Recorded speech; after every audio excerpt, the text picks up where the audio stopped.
सध्या चर्चेतला मुद्दा असा आहे की खाजगी शाळांनी यावर्षी एवढी फीस वाढवलेली आहे की त्या विरोधात आंदोलन चालू झालेलं आहे. असं जर वाढत राहिली फीस तर शिक्षण घेणं महाग होऊन बसेल. आपल्या देशातील शिक्षण व्यवस्था अशी खाजगी एवढी महाग करून ठेवली आहे की शिक्षण व्यवस्थेचा पूर्ण बाजार मांडलेला आहे. पूर्वी सरकारी शाळेमध्ये शिकत असताना कमी पैशामध्ये दर्जेदार शिक्षण भेटत होतं. पण आता या शाळांनी एवढी फीस वाढवलेली आहे की पालकांना ते भरणं आता असह्य झालेलं आहे. प्रत्येक पालकांचं असं म्हणणं असतं की आमच्या मुलाला मुलीला चांगली शाळा भेटली पाहिजे, चांगलं शिक्षण भेटलं पाहिजे. पण शाळांनी एवढे नियम लागू केलेले आहेत की जरी ऍडमिशन तुम्ही ते शाळेमध्ये केलं तरी त्यांच्या शाळेचे शूज, त्यांच्या शाळेचे बुक, त्यांच्या शाळेचा ड्रेस आणि त्यांच्या शाळेतूनच घ्यावा लागेल. तुम्हाला इतर दुकानातून घेता येणार नाही. आणि जे ओरिजिनल MRP असते, उदाहरणार्थ जे पुस्तक 50 रुपयाला भेटायचं ते तिथं 250-300 रुपयाला लावतात. म्हणजे एवढी लूटमार चालू झालेली. तुम्ही तुमच्या विद्यार्थ्याची, तुमच्या पाल्याची एकही वस्तू बाहेरून घेऊ शकत नाही.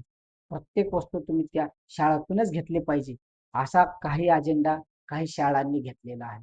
आणि शिक्षणाचा बाजार मांडलेला आहे. आज देशातील, महाराष्ट्रातील शिक्षण व्यवस्था एवढी भंगार झालेली आहे की त्याचा बाजार करून टाकलेला आहे. काही ठिकाणी लाख लाख, 2-2 लाख ऍडमिशन घेतलं आणि त्या विद्यार्थ्याला बाहेर परत 50,000 रुपये घालून ट्युशन आणि शिकवणी लावावी लागते. मग या एवढी फीस भरल्याचा काय फायदा झाला? आजकाल एवढे आंदोलन चालत आहेत त्याविषयी तुम्ही पण थोडस जागरूक व्हायला पाहिजे.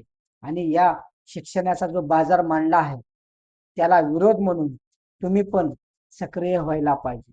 नाहीतर हे शिक्षण संस्था, जे राजकीय नेते पुढारी यांच्या जे आहेत ते तुम्हाला आणि तुमच्या विद्यार्थ्याला कधीही शिकू देणार नाही. तुम्हाला पैशाच्या बोजाखाली अडवून धरतील. काही ठिकाणी शाळेची पुस्तके घेतली नाही, फी भरली नाही म्हणून विद्यार्थ्यांचे हॉल तिकीट देत नाही.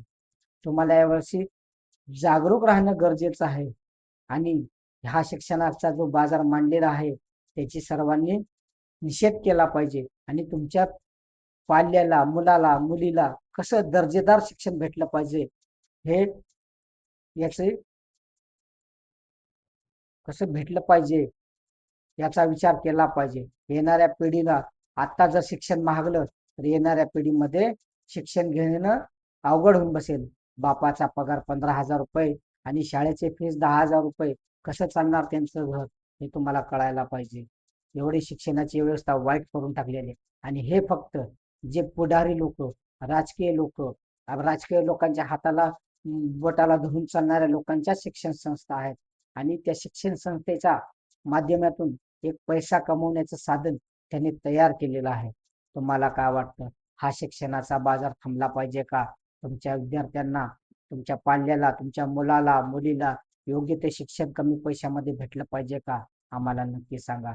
आणि हो, आमचे जर विचार आवडत असतील तर आमच्या पेजला फॉलो नक्की करा आणि हा व्हिडिओ शेअर करा.